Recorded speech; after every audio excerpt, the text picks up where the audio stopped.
চলেন আমরা আমাদের সার্ভারটা একটু দেখি। প্রথমত আপনি যখন লিজন এডুকেশনে অ্যাডমিশনটা নিয়ে ফেলবেন, দেন ইউল কাম হিয়ার। সিম্পল, আপনি এখানে চলে আসবেন ইনফরমেশন। আমাদের একটা ইনফরমেশন সেকশন আছে। এখানে প্রথমে হচ্ছে অ্যানাউন্সমেন্ট সেকশনটা কি? এখানে আমরা যে কোনো ধরনের অ্যানাউন্সমেন্ট আপনাদেরকে আপলোড করি, আপডেট করি। যেমন আমাদের কয়েকদিন আগেই 17th, এই তো 2 দিন আগে। তো সেখানে আমাদের এখানে কি হয়েছিল, আমাদের একটা সেশন হয়েছিল। কি নিয়ে সেশনটা হয়েছিল হচ্ছে one of our student is living in Australia and he is having a good life. তার এক্সপিরিয়েন্সটা শেয়ার করা ওখানে, তার জার্নিটা, current life, study, job opportunities, সব কিছু নিয়ে। এবং আমাদের যারা স্টুডেন্ট আছে এগুলো আমরা কেন লাইভ করি না, কারণ দেখেন সবকিছু সবার জন্য না। Some things need to be, এই জিনিসগুলো আমাদের স্টুডেন্টের মধ্যে থাকাটাই আমরা বেটার ফিল করি। কারণ আমরা একটা লিজন স্টুডেন্ট কমিউনিটি গড়ে তুলছি, যেখানে এখান থেকে আমাদের স্টুডেন্ট বিভিন্ন দেশে আছে, যাতে করে আপনি যখন অস্ট্রেলিয়াতে যাবেন তখন এই ছেলেটাই হয়তো আপনাকে হেল্প করবে, কারণ তাকেও হয়তো কে হেল্প করেছে। That's how things goes on. মোট কথা হচ্ছে এখানে হচ্ছে অ্যানাউন্সমেন্ট, আমরা যে কোনো অ্যানাউন্সমেন্ট আপডেট করি। রুটিনটা আছে আমাদের এখানে। রুটিন কেন রুটিন করে পড়ানো হয়? দেখেন রুটিনটা খুব ইম্পর্টেন্ট না, যে কারোর জন্য রুটিনটা ইম্পর্টেন্ট। একটা হচ্ছে আমি যা খুশি তা পড়লাম, তো যেমন খুশি তেমন সাজার মতো হয়ে যাবে, তাই না? আর আরেকটা হচ্ছে যে না, I will study in organize ওয়েতে পড়ার অনেক বেনিফিট আছে। আমরা যখন ছোটবেলায় পড়াশোনা করতাম আমরা দেখতাম যারা ভালো করে তারা কিন্তু অর্গানাইজ ওয়েতেই পড়ে। এই কারণে আমরা একটা অর্গানাইজ ওয়েতে পড়ানোর চেষ্টা করি। তো এটা রুটিন, মোট কথা এটা announcement section. After that it's resource file. Resource ফাইলটা কেন ইম্পর্টেন্ট? আমরা যত ধরনের রিসোর্স স্টুডেন্টদেরকে প্রোভাইড করি, এখন দেখুন রিসোর্স কিন্তু সবার জন্য সেম প্রয়োজন হয় না। এখন সবাইকে আপনি বলছেন হ্যাঁ সবার জন্য সেম বই, it doesn't work like that way. Someone just started their IELTS preparation, যে আইএলটিএস সম্পর্কে তেমন কিছুই জানে না, just started their IELTS preparation, তাদের জন্য যে ধরনের আপনার রিসোর্স প্রয়োজন হবে, other one may know something about IELTS, have practised some, তার জন্য কিন্তু সেম রিসোর্স প্রয়োজন হবে না। আবার some other one maybe will take the exam in a very short time, মাসে একটা পরীক্ষা নিয়ে দিয়ে ফেলবে, তার জন্য কিন্তু আবার অন্য একটা রিসোর্স প্রয়োজন হবে, অন্য কিছু রিসোর্স প্রয়োজন হবে। তো সবার জন্য সেম রিসোর্স না, কারণ আমরা রিসোর্সটাকে একটু অর্গানাইজ ওয়েতে স্টুডেন্টদেরকে প্রোভাইড করার ট্রাই করি। অ্যান্ড দেন ক্লাস রেকর্ডস, ক্লাসগুলো লাইভই হবে, লাইভ ক্লাসই নেওয়া হবে। এরপর রেকর্ডটা কেন দেওয়া হয়? রেকর্ডটা দেওয়া হয় দুটো কারণে। একটা হচ্ছে if you miss any classes, first one, if you miss any classes, কোনো ক্লাস মিস করলে যাতে আপনি ক্লাসটা আবার দেখে নিতে পারেন। অ্যান্ড সেকেন্ড রিজন ইজ হচ্ছে sometimes you want to watch the class again. ঠিক আছে, ক্লাসটা অনেক ইম্পর্টেন্ট ছিল, হয়তো আমি আবার একটু দেখি, in that case you can watch that. কিন্তু হ্যাঁ, এখন রেকর্ড ক্লাসেস কিন্তু আমরা আবার কি করি, এটাকে শুধুমাত্র সবগুলো ক্লাস তো এখানে রেকর্ড আপলোড করা হয়, এছাড়াও আমরা এগুলোকে আবার ডিভাইড করে ফেলি, যাতে করে আপনার প্রিপারেশনটা একটা অর্গানাইজ ওয়েতে আপনি প্রসিড করতে পারেন। যেমন গ্রামার ক্লাস, যত ধরনের গ্রামার দরকার হয় আমরা পড়াই। এগুলো দেখাচ্ছি কি এভাবেই আমরা আমাদের আগের স্টুডেন্টগুলোকে পড়াতাম বা পড়াচ্ছি, আপনাকেও ঠিক এভাবেই পড়াবো। এখানে যা যা আছে এগুলো আপনাকেও পড়াবো। গ্রামার ক্লাসেসগুলো আমরা আলাদা করে ফেলি। Pre basic is a term যেটাকে আমরা অনেক বেশি ইম্পর্টেন্স দিই। এটা একটা রিজন আছে। দেখুন আমরা তো আমাদের স্টুডেন্টদেরকে 3টা ভাগে ভাগ করে ফেলি, বেসিক, ইন্টারমিডিয়েট, যেটা আমাদের রুটিন আপনি দেখতে পেলেন, এবং অ্যাডভান্স। হ্যাঁ, আমাদের রুটিনও কিন্তু এই জিনিসটাই আছে। রুটিনে চলে যায়, রুটিনে you'll see like basic, intermediate, advance, basic. আর এটা কারণটাকে, এটা কারণটা হচ্ছে যিনি বেসিক লেভেলে আছেন তাকে যদি আমি ইন্টারমিডিয়েট টাইপসের ক্লাস করাই, তার জন্য কোনো বেনিফিট আসলে হবে না। যিনি অ্যাডভান্স লেভেলে আছেন তাকে যদি বেসিক লেভেলের ক্লাস করানো হয়, তারও কোনো বেনিফিট হবে না। So it should be divided, যে সবাই একসাথে জয়েন করলাম, যার যে লেভেল সবাই একইভাবে হচ্ছে, doesn't work like that way. এবং এভাবে আসলে ইমপ্রুভ করাটা যায় না। দেখেন দুটো জিনিস আছে, একটা হচ্ছে পড়ানো, একটা হচ্ছে পড়ানো, আর হচ্ছে আপনি কতটুকু পারছেন। এটা দুটো ডিফারেন্ট জিনিস। ইমপ্রুভমেন্টটা ট্র্যাক করা, এই জায়গাটাকে আমরা অনেক ইম্পর্টেন্স দিই, যে আপনি ইমপ্রুভ করছেন কিনা। এটা আমরা অনেকভাবে এনশিওর করি, আস্তে আস্তে আসছি, অনেকভাবে এনশিওর করা হয়।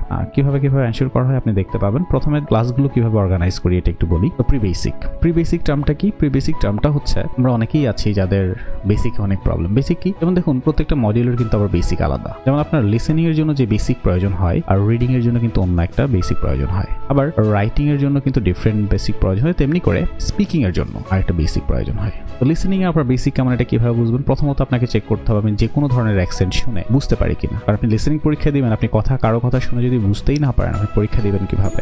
আর রিডিং আপনি সেন্টেন্স পড়ে বুঝতে পারেন কিনা, এটা জাজ করতে হবে। যদি আপনি রিডিং সেন্টেন্স পড়ে ভালোভাবে দ্রুত নাই বুঝতে পারেন, তার মানে তো আপনার রিডিং এর বেসিকে প্রবলেম আছে। সো এভাবে প্রত্যেকটা মডিউলের বেসিক আলাদা। যাদের এই জায়গাগুলোতে প্রবলেম আছে তাদেরকে আমরা প্রি বেসিকে ক্লাস করাই, যেখানে আমরা শুধু স্কিল নিয়ে কাজ করি। যদি একটা ক্লাসের টাইটেল দেখলেই বুঝতে পারবেন স্কিল নিয়ে কাজ করি। যেমন এখানে how to improve skills naturally, reading এর জন্য, লিসেনিং এর জন্য, আর বিভিন্ন মেথড শেখাই। যেমন স্পিকিং এর জন্য ডিআরই একটা মেথড আছে, আমরা শেখাই যে এটা কিভাবে স্পিকিং বেসিকটা আপনি ভালো করবেন। So that's how.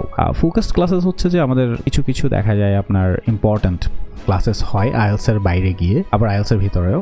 যেমন লাস্ট ক্লাস যেটা হয়েছে সেটা নিয়ে যদি বলি, real exam experience and writing. আমাদের এই স্টুডেন্টরা তো পরীক্ষা দিচ্ছে, যারা আপনার সাথেই হয়তো পড়েছে বা আপনার আগে পড়েছে, লিজনেই পড়েছে। আমরা যে কাজটা করি, ওরাই এখানে আসে, ওরাই এখানে এসে তাদের এক্সপিরিয়েন্সটা শেয়ার করে যে হ্যাঁ পরীক্ষাটা এমন এমন হয়েছে, এটা এটা এসছে, আমরা এভাবে হ্যান্ডেল করেছি, ওরা পরীক্ষাটা কেন ভালো দিল এটা নিয়ে আমি আবার ডিসকাস করি। তা যদি কোথাও যদি প্রবলেম থাকে যে আর একটু বেটার করতে পারতো, যেমন লাস্ট যে স্টুডেন্টটা পরীক্ষা দিল ওর একটা প্রবলেম ছিল যে আমি বলেছি যে আপনাকে তো এভাবে করতে বলেছি, এভাবে কেন করেননি, ও বললো যে স্যার আমি ভুলে গেছি। তো দ্যাট অলসো হ্যাপেন্স। এটা সবার জন্য একটা লার্নিং পয়েন্ট হয়। এই জিনিসগুলো নিয়ে আমরা ডিসকাস করি, ওগুলো ফোকাস ক্লাসে দেওয়া হয়, বাকিগুলো দেখাচ্ছি না। এখন অর্গানাইজের যে ব্যাপারটা, যেমন রিডিং এর ক্ষেত্রে দেখেন, এটা হচ্ছে রিডিং হরদম, যেমন এখানে এই ব্যাপারটা এটা অর্গানাইজ না, কিন্তু এই যে এখানে ক্লাস রেকর্ডগুলো আছে এগুলো কিন্তু অর্গানাইজ না, এখানে সব ধরনের ক্লাস রেকর্ডস আছে। সো এখান থেকে আপনার জন্য স্পেসিফিক ক্লাসেস খুঁজে বের করাটা ডিফিকাল্ট। তো আমরা যেটা করছি, যেমন রিডিং এর জন্য যত কোশ্চেন টাইপস আসে সবগুলো কোশ্চেন টাইপসের জন্য আমরা আলাদা আলাদা করে, যেমন true false not given, true false not গিভেনের জন্য কিন্তু অনেকগুলো ক্লাস আছে, ঠিক আছে, আমি আপনাদেরকেও পড়াবো। এখানে অনেকগুলো ক্লাস কেন, শুধু ট্রু ফলস নট গিভেন একদিন শিখিয়ে দিলে তো হলো না, আসলে তা না। কেন বলেন তো? কারণ দেখেন ট্রু ফলস নট গিভেন তো একভাবেই সলভ করা যায় না, এবং একটা স্কিল সবার জন্য কাজে লাগবে এই চিন্তা করাটাও ভুল। ইটস মাই ওপিনিয়ন যে একভাবে শিখালে এটা সবাই একইভাবে শিখতে পারবে, কারণ আমার কাছে মনে হয় যে people brought up in different way. আপনি একভাবে বড় হয়েছেন, আরেকজন আরেকভাবে বড় হয়েছে, কারো ইংলিশের লেভেল ভালো, কারো ইংলিশের লেভেল ভালো না। So you need different treatment, এটা হচ্ছে আমার কথা। আপনাকে যদি ট্রু ফলস নট গিভেন যদি 3-4টা স্কিল শিখিয়ে দেওয়া যায়, 4-5টা স্কিল শিখিয়ে দেওয়া যায়, তাহলে কোনো না কোনোটা আপনার জন্য কাজে লেগে যাবে, এটা ইম্পর্টেন্ট। আদারওয়াইজ না, আমি একভাবে পড়িয়ে গেলাম ওভাবে আপনি করেন, that should not be the case. ওই কারণে আমরা প্রত্যেকটা কোশ্চেন টাইপসের জন্য ডিফারেন্ট স্কিল নিয়ে আমরা কাজ করি, যেটা আপনার সাথেও করা হবে if you join. and then fill in the gaps। এভাবে প্রত্যেকটা কোশ্চেন টাইপস, ইভেন লিসেনিং এর জন্য এই যে পার্ট 1 নিয়ে যেমন পার্ট 1কে আপনি যেভাবে হ্যান্ডেল করবেন, পার্ট 2 ম্যাপসকে কিন্তু আপনি সেভাবে হ্যান্ডেল করবেন না। আবার ম্যাপসেও ধরন আছে, তাই না বলেন? যেমন ম্যাপসের কিছু ল্যাঙ্গুয়েজ আছে, তো ম্যাপসেরও কিন্তু বিভিন্ন ধরন আছে। ম্যাপসের জন্য কিছু জিনিস আপনাকে জানতে হবে, এগুলো স্কিলসগুলো শিখতে হবে, ঠিক আছে? সো ম্যাপসের জন্য এভাবে আমরা ডিফারেন্ট স্কিল শেখাবো। তো পার্ট 1 এর জন্য যে স্কিল দরকার, ম্যাপসের জন্য ডিফারেন্ট স্কিল দরকার, এমসিকিউর জন্য ডিফারেন্ট স্কিল দরকার। অল দেয়ার ইজ ডাবল এমসিকিউ আছে না? ডাবল এমসিকিউ, দুইটা অ্যান্সার করতে হয় আপনাদেরকে। এরকম এখানে দেখছেন 5টা অপশন আছে, এখান থেকে 2টা চুজ করতে হয়। তো সিঙ্গেল এমসিকিউর জন্য আপনার যে স্কিলটা লাগবে, যে 3টা অপশন দেওয়া আছে, একটা চুজ করবেন, এরকম 3টা অপশন দেওয়া আছে, একটা চুজ করবেন। আর ডাবল এমসিকিউ 2টা অপশন চুজ করতে হয়, স্কিল তো সেম হওয়ার কথা না, তাই না বলেন? এই জিনিসগুলো আমরা এনশিওর করি যে এই জায়গাটা স্টুডেন্টের যেভাবে দরকার সেভাবে যাতে সে অ্যাচিভ করতে পারে। এবং স্পিকিং এর ক্ষেত্রেও স্পিকিং পার্ট 1 যেভাবে প্রিপারেশন নেবেন, কিউ কার্ডও কি সেভাবে প্রিপারেশন নেবেন না, তো you need different skills for that, তাই না বলেন? কিউ কার্ডের জন্য ডিফারেন্ট স্কিল আপনার দরকার আছে, যেমন 3 গ্রাউন্ড প্রসেস আমরা এভাবে শেখানো হয়। 3টা গ্রাউন্ড প্রসেস যদি শিখতে পারেন তাহলে মোটামুটি যে কোনো কিউ কার্ড অ্যান্সার করতে পারবেন, লাইক দ্যাট। এই তো এগুলোই হচ্ছে মোটামুটি রাইটিং। আচ্ছা, রাইটিং নিয়েও কথা বলার আছে। আর যেমন রাইটিং টাস্ক 2, টাস্ক 1, আমরা জানি টাস্ক 2 ইম্পর্টেন্ট, তাহলে কি টাস্ক 1কে আপনি ইম্পর্টেন্স দিবেন না? তো you need to give importance to all module. একটা মডিউলের রেজাল্ট খারাপ করলেই প্রবলেম হয়ে যায়, তো সবগুলোকে ইম্পর্টেন্স দিতে হবে। আবার টাস্ক 1 এর কিন্তু ভাগ আছে, যেমন একাডেমির ক্ষেত্রে যদি বলি টাস্ক 1 এ গ্রাফস আছে, আবার গ্রাফসের 4টা ধরন আছে, ফ্লোচার্ট আছে, ফ্লোচার্টের আবার 2টা ধরন আছে। এগুলোর জন্য আপনাকে স্কিল থাকতে হবে, আমরাই শিখাবো। দেখবেন বেশিরভাগ স্টুডেন্ট রাইটিং স্কোর খারাপ করে, এটার প্রধান কারণটাই হচ্ছে they don't take specific preparation. যেমন এখানে যদি যান, যেমন আমরা যেমন প্রপার রাইট ওভারঅল, কারণ রাইটিং আপনার কি থাকে, ইন্ট্রো থাকে, আপনার ওভারঅল থাকে, দেন আপনার বডি 1 থাকে, বডি 2 থাকে। ইন্ট্রোতে যা করবেন আপনি ওভারঅলে কি তাই করবেন না, তো বডি 1 কি তাই করবেন না। সো ইন্ট্রোটাও আপনাকে যেমন শিখতে হবে তেমনি করে ওভারঅলটাও শিখতে হবে, আলাদা আলাদা করে ভালো করে শিখতে হবে। এভাবে আমরা করি, প্রত্যেকটা জিনিস ধরে এরকম যেভাবে আপনার পড়াশোনা করাটা দরকার। যেমন টাস্ক 2 এর ক্ষেত্রে যদি টাস্ক 2 একটা হচ্ছে কিভাবে আপনি শুরু করবেন, কিভাবে প্ল্যান করবেন, কিভাবে, এছাড়াও আপনি শিখে গেলেন। এখন আরেকটা জিনিস ইম্পর্টেন্ট, যেমন কম্পেয়ার করা। কম্পেয়ার কি? যেমন একই লেখা, সেম কোশ্চেনটা হচ্ছে সেম, কিন্তু সেম কোশ্চেনের হচ্ছে একটা ব্যান্ড হচ্ছে আপনার ধরেন 5.5 বা 6 পেলো, আরটা 6.5 বা 7 পেলো বা 7.5 পেলো, রাইট? এরকম। তো তখন আমরা কম্পেয়ার করি যে স্টুডেন্টটা কেন ভালো পেলো, এটা কেন ভালো পেলো না, কোন জায়গায় মিস্টেকটা ছিল, এখানে কোন জায়গায় মিস্টেকটা ছিল যেটা সে এখানে করেনি, বা এই আরেকটু কিভাবে ঠিক করলে 7.5 পেয়েছে, মানে কেউ তো সবকিছু কারেক্ট হয়নি, আরো ইমপ্রুভ হয়তো করা যেত, ওই জায়গাগুলোতে কিভাবে ইমপ্রুভ করা যায়, like each and every details cover করতে হয় যদি ভালো করতে চান। সেটা আপনি যেখানেই যাবেন না কেন আপনি এটা জিজ্ঞেস করতে হবে যে আপনি আপনার ইমপ্রুভমেন্টটা চেক করছে কিনা। কারণ আমরা ক্লাসগুলোকে খুব বেশি ইম্পর্টেন্স দেই এবং স্টুডেন্টরা কতটুকু শিখতে পারছে, ইমপ্রুভমেন্টটা ট্র্যাক করতে পারছে, সেটা আমরা জাজ করি। কিভাবে জাজ করি দেখেন, যেমন এখানে আমাদের একটা অপশন আছে, হোয়াট ডিড ইউ লার্ন। প্রত্যেকটা ক্লাসের পরে স্টুডেন্টদেরকে আমরা মোটিভেট করি আপনি কি শিখলেন আজকের ক্লাসে, এটা আপনি লিখেন। এখন আপনার কাছে এটা একটু পেইন মনে হতে পারে, কিন্তু না, কেন বলেন তো? কারণ আপনি ধরেন আজকের ক্লাসে যেটা শিখলেন আপনি এটা লিখলেন, আরেকজন হয়তো এমন একটা পয়েন্ট লিখলো যেটা আপনি খেয়ালই করেননি ক্লাসে, ওটা হয়তো আপনার ওই পয়েন্টটা হয়তো আপনাকে অনেক বেশি হেল্প করতে পারে। That's the how things work. কারণ একটা ক্লাসে সবাই সবকিছু শিখতে পারবে এমন কোনো কথা নেই। যখন আরেকজনের পয়েন্ট আউটটা করবে যে এই জিনিসটা তো আমি শিখেছি আজকের ক্লাসে, আমি তো শিখতে পারিনি, তখন হয় আপনি আবার ট্রাই করবেন ক্লাসটা থেকে, দেখি তো আমি শিখতে পারিনি, বা না শিখতে পারলে আমাকে জিজ্ঞেস করবেন, স্যার এই জিনিসটা তো ক্লাসে একজন শিখতে পেরেছে, আমি তো পারিনি। তখন কি হবে, আপনার ওই গ্যাপটা থাকবে না। তো এভাবে আমরা দেখি যে আসলে কে কি লিখেছে, কে কতটুকু শিখতে পেরেছে। এই জিনিস ডিসকাস ডিফিকাল্টিজ প্র্যাকটিস, আপনি যদি কোনো প্রবলেম থাকে আপনি এখানে শেয়ার করলেন, অন্যরা হেল্প করলেন, শেয়ার ইমপ্রুভমেন্ট, কেউ কোনো ছোট ছোট ইমপ্রুভমেন্টগুলো স্টুডেন্ট, এভাবে আমরা ট্র্যাক করি। আরো কয়েকভাবে ট্র্যাক করি, আসতেছি। টেক্সট চ্যানেলগুলো দেখে দেখাই, ট্র্যাকের ব্যাপারটাই আসবো। এটা একটা চ্যানেল যেখানে আমি বিভিন্ন পোস্ট করি, অনেকে অন্যরাও করে বাট বেশি আমি করি। জিজ্ঞেস করা হয় কতটুকু পড়েছেন, কত ঘন্টা পড়তেছেন, এগুলো আমরা কেয়ার করি যে আপনি আজকে কতক্ষণ পড়েছেন, কালকে কতক্ষণ পড়বেন, this kind of stuffs, because these are very important. Technical support হচ্ছে আপনার কোনো টেকনিক্যাল সাপোর্ট দরকার হলে উই হ্যাভ দ্য টিম, যেমন ওনার দরকার হচ্ছে কেউ এসে আমাদের টিম আছে ওখানে হেল্প করে। লেটস টেক্সট এটা দেখানো কতটা ঠিক হচ্ছে। সো এটা হচ্ছে কি, এখানে স্টুডেন্টরা সবাই সবার সাথে কথা বলে, কিন্তু কথা বলাটা ইম্পর্টেন্ট না, অপ্রয়োজনীয় কথা না। যেমন এখানে একজন সবাইকে ডেকে চলেন আমরা ল্যাঙ্গুয়েজ ক্লাবে গিয়ে প্র্যাকটিস করি, কারণ দেখেন প্র্যাকটিসটা ইম্পর্টেন্ট। কেন ইম্পর্টেন্ট? কয়েকটা কারণ।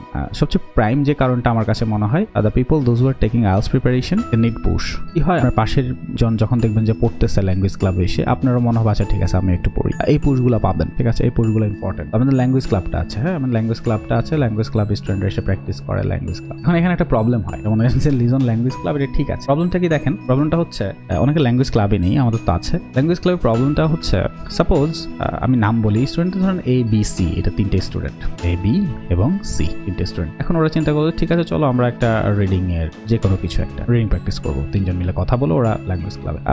ইএফ জি ধরেন, ইএফ জি, ওরা চিন্তা করছে না আমরা লিসেনিং এর কিছু একটা প্র্যাকটিস করবো। আবার এক্স ওয়াই হচ্ছে চিন্তা করতেছে না চলো আমরা একটু স্পিকিং প্র্যাকটিস করি, তাই না বলেন, লাইক দিস ওয়ে। তখন একই ল্যাঙ্গুয়েজ ক্লাবে একই চ্যানেলে যদি সবাই মিলে জয়েন করে তাহলে এই রিডিং পড়তেছে, তাহলে তো ব্যাপারটা ইট উইল বি লাইক অট্টগোল, তাই না?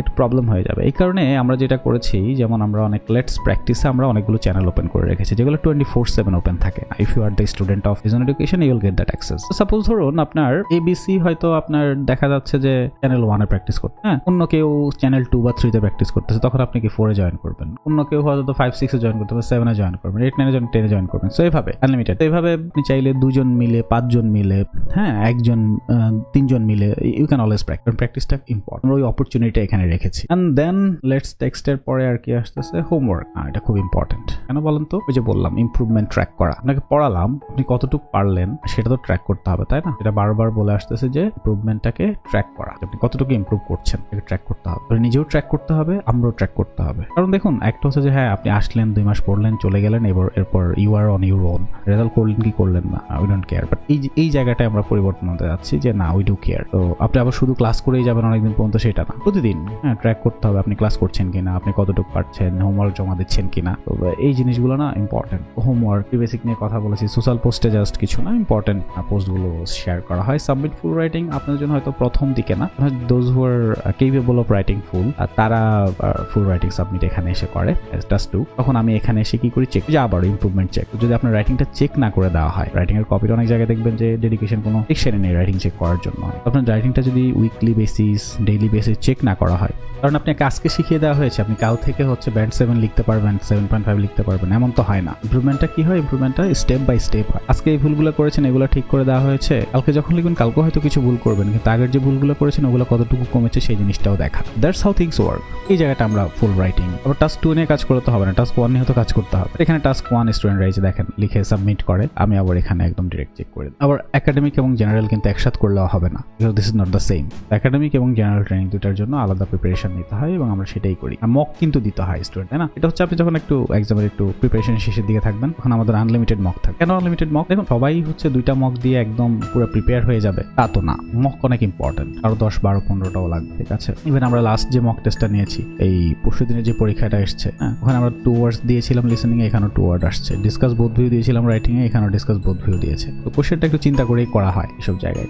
এরপর এক্সাম, ও দেখেন শুধু আপনি মকই দিলেন ওটা না, আপনাকে প্রথম থেকেই এক্সামের ভিতরে একটু থাকতে হবে। এক্সামটা কেন বলা হয়, ক্লাসের সাথে সাথে উইকলি এক্সাম, মান্থলি এক্সাম এগুলো করতে হয়। এক্সামটা দিলে আপনি বুঝতে পারবেন, 2টা জিনিস এনশিওর করা যায়। একটা হচ্ছে হোয়ার আই অ্যাম, আমি তো পড়ছি, আমি এই সপ্তাহে এই জিনিসগুলো পড়েছি, আমি একটু দেখি এই জিনিসগুলো আমি পারছি কিনা, তাই না? এই সপ্তাহে আমি এই জিনিসগুলো পড়ছি, এগুলো আমি পারছি কিনা। যখন আপনি একটা ছোট একটা এক্সাম দিবেন তখন আপনি বুঝতে পারবেন যে আপনার আসলে কতটুকু পারলেন, কতটুকু পারলেন না। না পারলে আপনি বুঝতে পারবেন যে আচ্ছা ঠিক আছে এই জিনিসটা আমি পারিনি, তাহলে এখানে আমার একটু গাইডেন্স আর একটু লাগবে। আমি তাহলে আপনি আমাকে জিজ্ঞেস করতে পারলেন যে আচ্ছা এই জায়গাটাই আমার প্রবলেম, হ্যাঁ বা স্যার এখানে আমাকে একটু হেল্প করেন। এজন্য যদি আপনি নিজে বুঝতে পারবেন না কোন জায়গায় প্রবলেম আছে বা এক্সাম, এখানে জাস্ট এক্সামের কোশ্চেনগুলো আপলোড করা হয়। এই মোটামুটি স্টুডেন্টরা জয়েন হওয়ার পর এখানে জয়েন করে ক্লাসে। ল্যাঙ্গুয়েজ ক্লাব তো বললাম, এখানে সাধারণত অনেকজন মিলে যখন প্র্যাকটিস করা হয়, আমরা মিলে প্র্যাকটিস করি ক্লাসের বাইরে। এটাগুলো ক্লাসের বাইরে গিয়ে আমরা যখন প্র্যাকটিস করি তখন এই জিনিস you watch movies and other things, podcast, যেটা সামটাইমস, এটা সবসময় সামটাইমস, তখন আমরা ইনভাইট করি, যারা ফ্রি থাকে তারা জয়েন করে এবং সেগুলো নিয়ে আবার কোয়েশ্চেন টোয়েশ্চন আস্ক করি। Private conversation is some people are shy, right? As a human, as a Bangladeshi you can be shy. দেখা যায় যে অনেকের সামনে অনেক কিছু শেয়ার করতে পারে না, ব্যাপারটা আমি ফলো করেছি। তো এই জায়গাটায় এসে আপনি আমার সাথে চাইলে পার্সোনালি কথা বলতে পারবেন। আর টেক সাপোর্ট তো বললাম, অ্যাডমিনটা আমাদের জন্য। এক্সট্রাস নিয়ে কথা বলেছি, এখানে কি শিখলেন সেটা নিয়ে কথা বলা, প্রবলেম নিয়ে কথা বলা, ইমপ্রুভমেন্ট নিয়ে শেয়ার করা। হ্যাঁ, কেউ একজন ধরেন কোনো কিছু একটাতে ইমপ্রুভ করলো, যে কোনো একটা কোশ্চেন টাইপস বা কোনো কিছু একটাতে, তখন আপনি দেখুন যাচ্ছে এই জায়গাটা তো আমার প্রবলেম আছে, তাহলে আমি একটু জিজ্ঞেস করি তো যে ভাই আপু আপনি কিভাবে ইমপ্রুভ করলেন, তাই না? বা আপনি আমাকে ক্লাস জিজ্ঞেস যে স্যার এই জায়গাটা তো এই স্টুডেন্টটা প্রবলেম ইমপ্রুভ করেছে, কিন্তু আমার তো এই জায়গাটা ইমপ্রুভ হচ্ছে না। তখন আমি আপনাকে হেল্প করতে পারবো, কারণ অনেক সময় আমরা জিনিসটা বুঝতে পারি না যে কোন জায়গায় আমাদের ইমপ্রুভমেন্ট দরকার। এই জায়গাটাও কিন্তু প্রবলেম আছে। That's in a short. আমাদের কাছে আপনি লিজন এডুকেশনে অ্যাডমিশন নিচ্ছেন মানে you need to get the score. That's what we believe in, that's how we will help you. এর মনে হয় অনেকের একটু শর্ট টাইমের ভিতরে স্কোর প্রয়োজন হয়, তাদেরকে আমরা ডেইলি একটা ক্লাস না দিয়ে দেখা যাচ্ছে যে মোর দেন ওয়ান ক্লাস, 2টা ইভেন 3টা পর্যন্ত ক্লাস প্রোভাইড করে থাকি। It's all about student based, student guided. একটা স্টুডেন্ট স্কোরটা কিভাবে পাবে, that's our target. Just do that. You like it, join there, register for it, text করেন দ্য হোয়াটসঅ্যাপ লিজনের, and I will see you in the class. Till then, thank you very much.